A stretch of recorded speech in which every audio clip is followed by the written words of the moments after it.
Alors bonjour à tous. Aujourd'hui, c'est une vidéo un petit peu particulière où je vais vous raconter l'histoire d'une chienne qui s'appelle Nashka. Boston Attitude Nashka, donc c'est une petite Boston qui est née chez moi.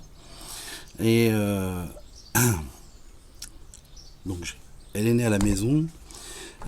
C'est une chienne qu'on a élevée avec mon ex. Et avec mon ex, donc qui est la mère de mon fils. Il y a eu séparation en avril 2019. Comme il arrive dans des séparations, des fois c'est des moments un petit peu compliqués, un petit peu douloureux. Parce que bon, ça faisait 8 ans que j'étais avec elle, c'est la maman de mon fils. Enfin bon, vous comprenez ces choses-là. Et j'étais en plein flottement et je savais pas trop si j'allais continuer l'élevage ou pas. Franchement, j'avais d'énormes doutes. Puis j'ai décidé d'arrêter, en fait. Je commençais à me diriger de plus en plus à arrêter l'élevage. De là, j'ai vendu plusieurs de mes chiens, de mon élevage. J'ai vendu la petite Oksana, qui est une chienne magnifique, mais je l'ai vendue à la bonne personne, qui est Alban. La chienne, elle est stérilisée. Elle vit chez un couple de gens qui sont Alban et Alain, qui sont des gens formidables. Franchement, des gens bien. J'ai vendu à une éleveuse qui s'appelle Lydie, qui est en Bretagne. Je lui ai vendu Jackson, Moonshine. Donc Jackson, c'est Just Legend des Gardiens du Bois Clairbeau. Moonshine aussi, qui venait de chez Christophe Mansouri.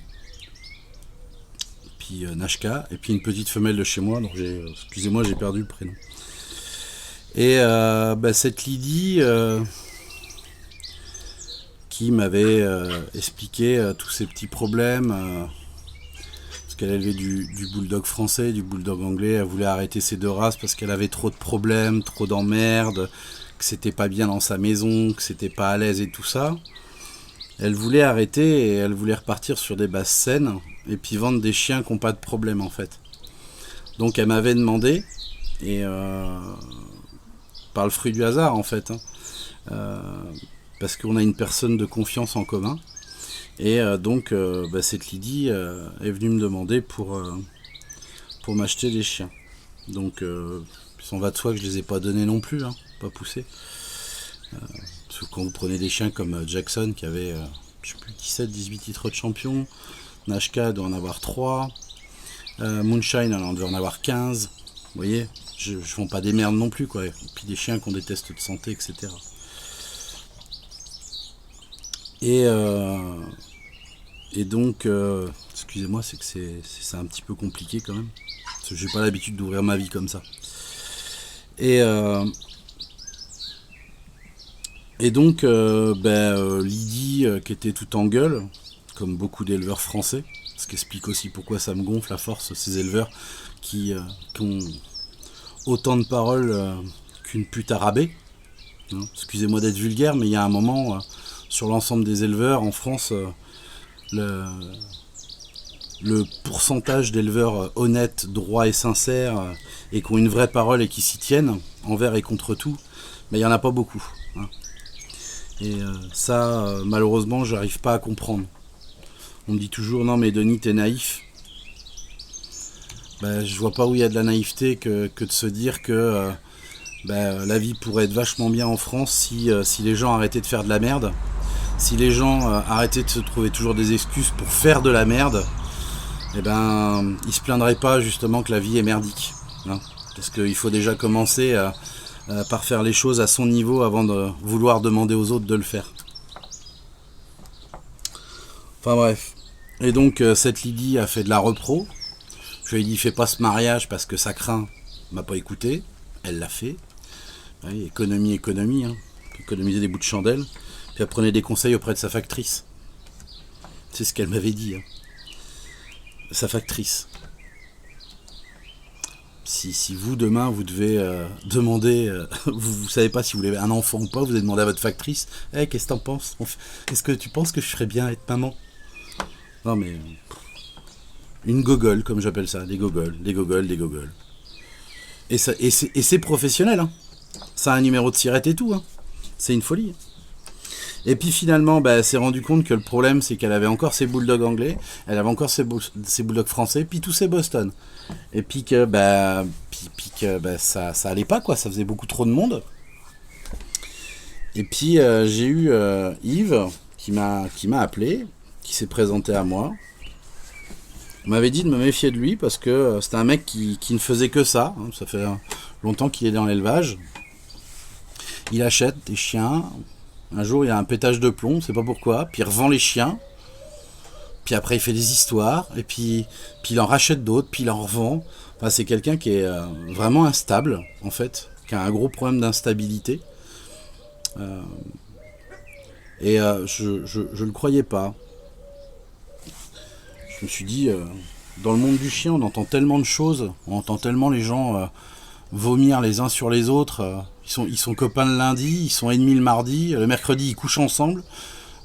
Le jeudi, c'est la fête. Le vendredi, c'est la 3e guerre mondiale. Enfin, vous voyez ce que je veux dire, c'est instable. Et puis,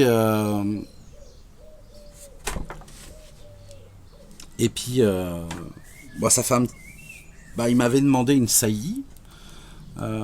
Donc moi, je lui ai dit oui.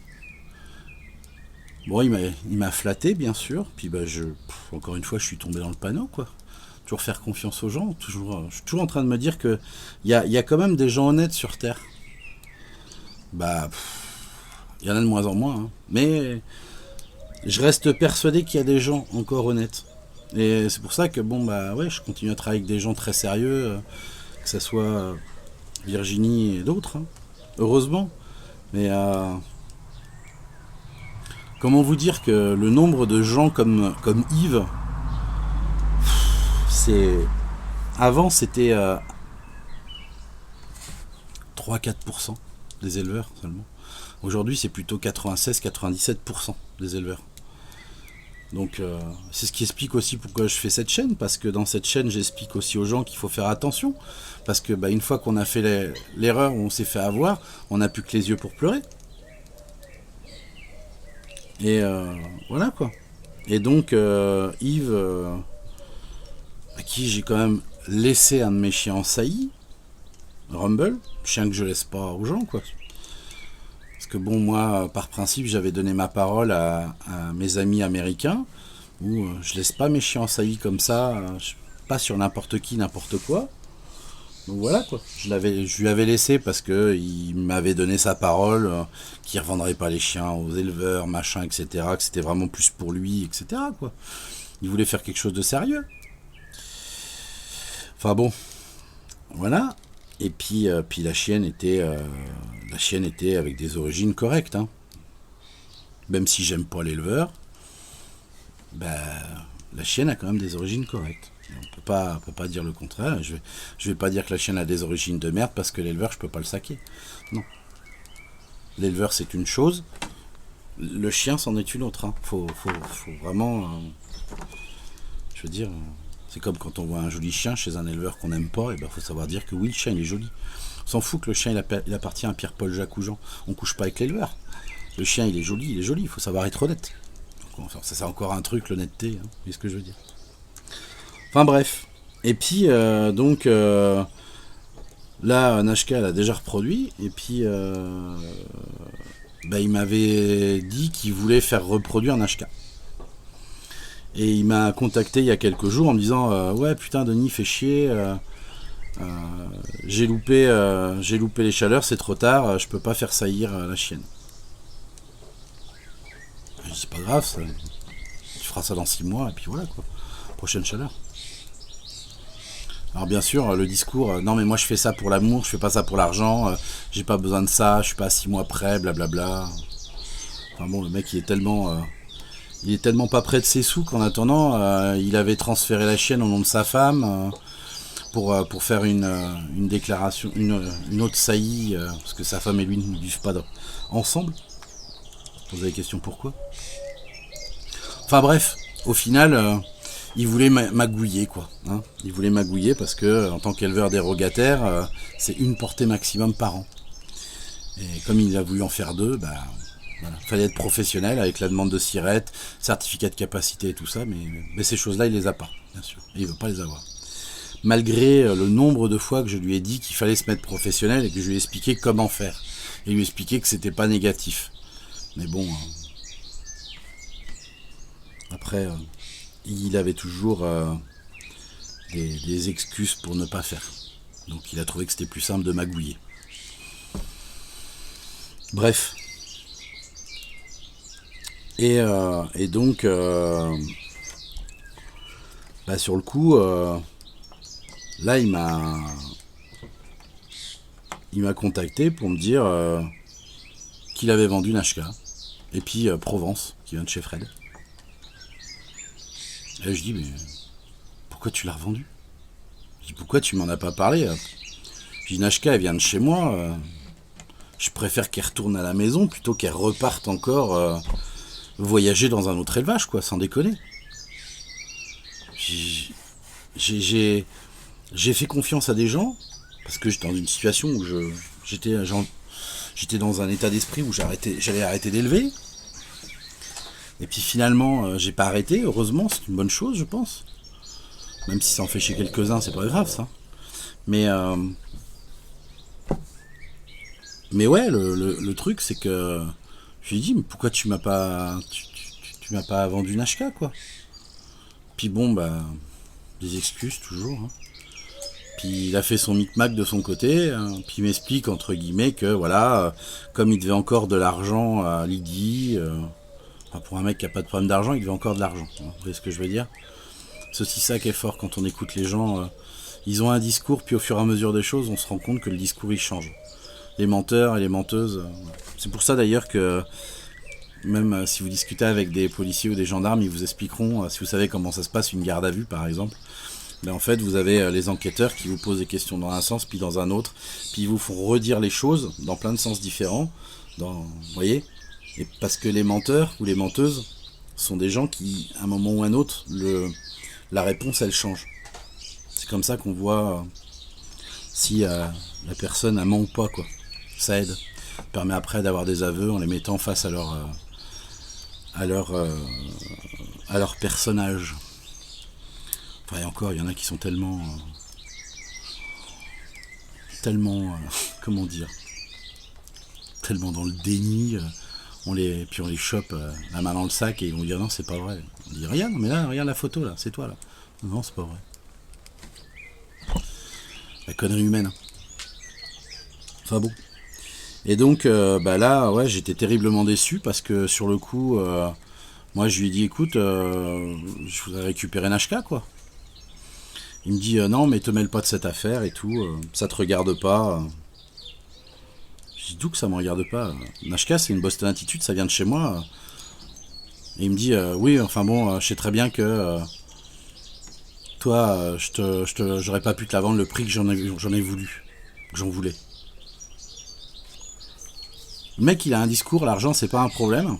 Mais en gros, il me dit que moi, il aurait pas pu m'arnaquer. Je dis, à moindre des choses, c'est au moins de m'en parler parce que je suis son éleveur, la chienne. C'est la moindre des choses.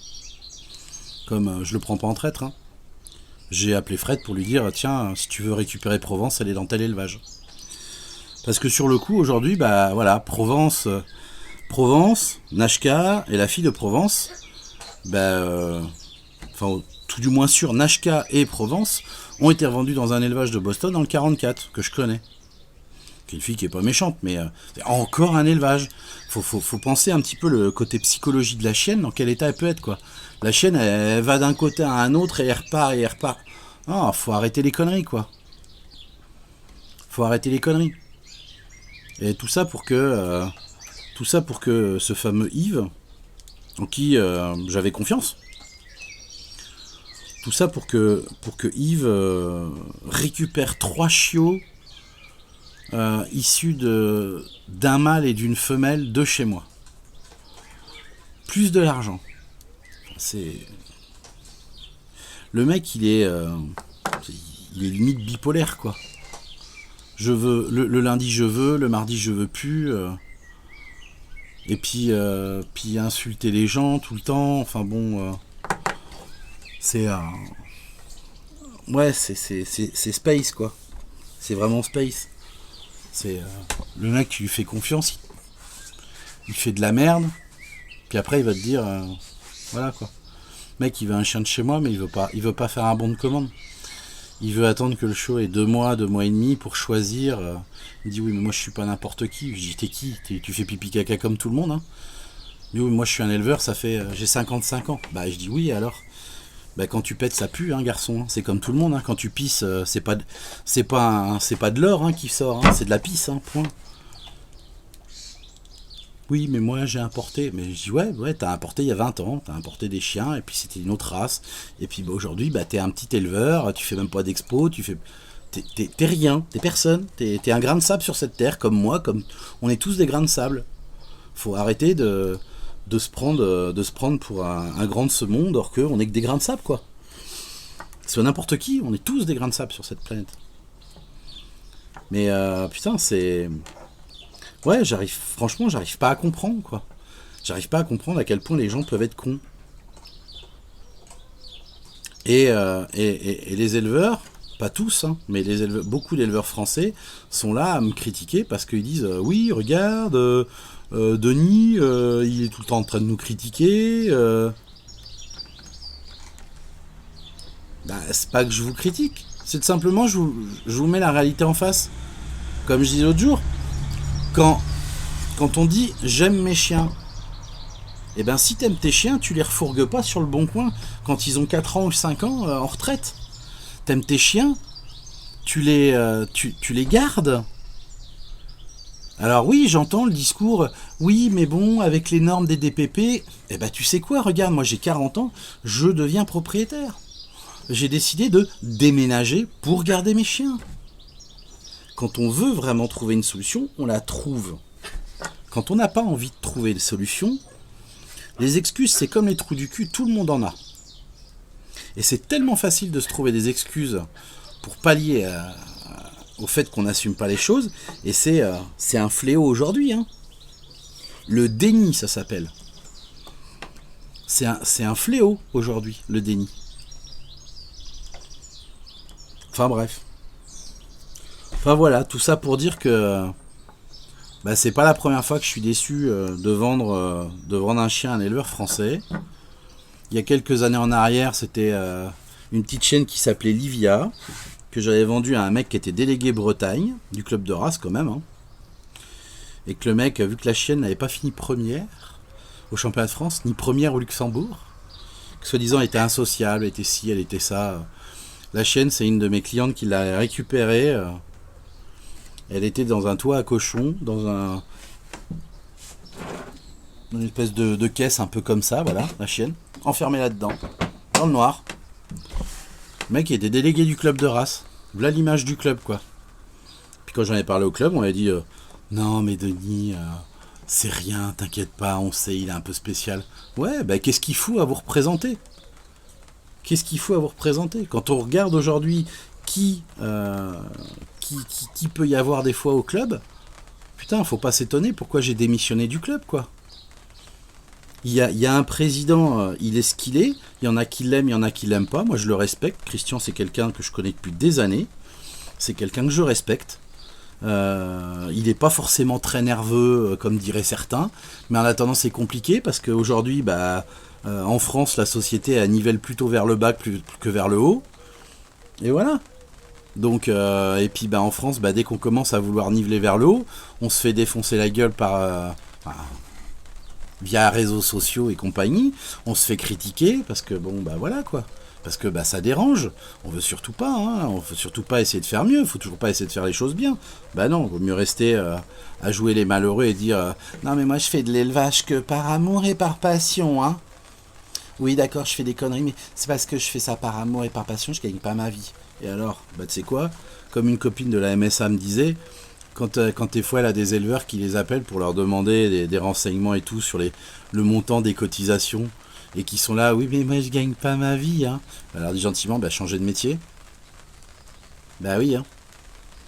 Sauf qu'en réalité, l'élevage, on gagne notre vie, hein. Ce que je disais à ma veto l'autre jour. Je dis, tu te rends compte Audrey? Est-ce que tu sais combien ça me coûte de nourrir un chiot jusqu'à 3 mois, de la naissance à 3 mois. Savoir qu'ils sont nourris au Pro-Plan et que j'achète mes croquettes pour chiots en jardinerie parce que moi tous mes chiens mangent de la viande sauf mes bébés parce que les bébés je veux que quand ils partent ça soit une alimentation facile pour eux et après les gens font ce qu'ils veulent. Ben, ça me coûte 16,20 €. 16,20 € pour nourrir un chiot entre la naissance et l'âge de 3 mois. À savoir que je commence à les nourrir avec du solide, donc avec des croquettes, à l'âge d'1 mois et demi. Mais certains éleveurs vont vous dire ah mais ça coûte cher à l'entretien. Ouais, 16,20 € pour nourrir un Boston. Jusqu'à l'âge de 3 mois. Ouais, ça coûte super cher. C'est se foutre de la gueule des gens tout le temps. Un Boston adulte, en gros, vous regardez un sac de Pro-Plan, c'est 55 € dans les jardineries. En gros, vous allez donner à peu près 100 grammes. Même pas 100 grammes. Même pas par jour. Et c'est des sacs de, je sais plus, 12, 14 kilos, je sais plus. Faites le calcul. Hein. Je vous laisse le faire avec votre téléphone, vous allez voir combien ça fait. Puis après, vous divisez, ça vous donne le nombre de rations. De toute façon, c'est pas compliqué, on va arrondir à 100 grammes. 100 grammes, un sac de 12 kilos, ça veut dire 120 jours. 120 jours, ça veut dire 4 mois. 50 et quelques euros en 4 mois, 55 € divisé par 4. Alors 55 divisé par 2, ça fait 27, si je dis pas de conneries. 27 divisé encore par 2, ça fait 13,5. Voilà, 13,5 kg. Ouais. Vous voyez, quand je vous dis 16,20 €, on est dedans, quoi. Encore une histoire d'honnêteté. Voilà. Mais bon, c'est quelque chose de compliqué, ça. Enfin bon, je déborde un petit peu. Enfin, tout ça pour dire que ce pauvre Nashka, bah ouais. J'ai demandé à ce fameux Yves de lui racheter, il veut pas. Et puis j'ai envoyé un petit message à Carole pour qu'elle me la revende parce que je préférerais qu'elle revienne à la maison, quitte à la stériliser, puis la placer dans une bonne famille, c'est-à-dire nous. Vu que j'achète une grande maison et elle est à 200 mètres de toute habitation, c'est pas un hasard. Donc moi je suis tranquille. Petite mère elle sera tranquille. Ben non, c'est pas possible. Comme quoi, encore une fois, hein, entre l'amour et le pognon, les gens ils ont beau dire ce qu'ils veulent, c'est le pognon qui est maître. Hein. Mais par contre dans le discours, ils aiment tous leurs chiens. Hein. Tous. Ben y a qu'à voir, encore une fois. Enfin voilà, je suis triste parce que je sais pas ce que cette chienne va finir. Je sais pas comment elle va finir, petite mère. Parce qu'elle a rien demandé à personne.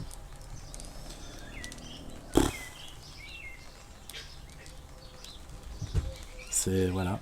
Et puis on peut rien faire. On peut rien faire parce que la vente est légale. Voilà. Et puis juste dire bah oui mais moi je suis le producteur, j'aimerais bien qu'elle arrête d'aller de gauche à droite et de droite à gauche et qu'elle retourne dans un endroit stable pour vivre une vie sur le canapé à la maison avec les autres. Surtout qu'en plus Nashka c'est une patte. Putain elle est comme sa mère quoi, comme McDo. C'est des chiens qui sont super gentils, super sociables. Enfin bon, voilà quoi. Ça me rend fou de voir quand même à quel point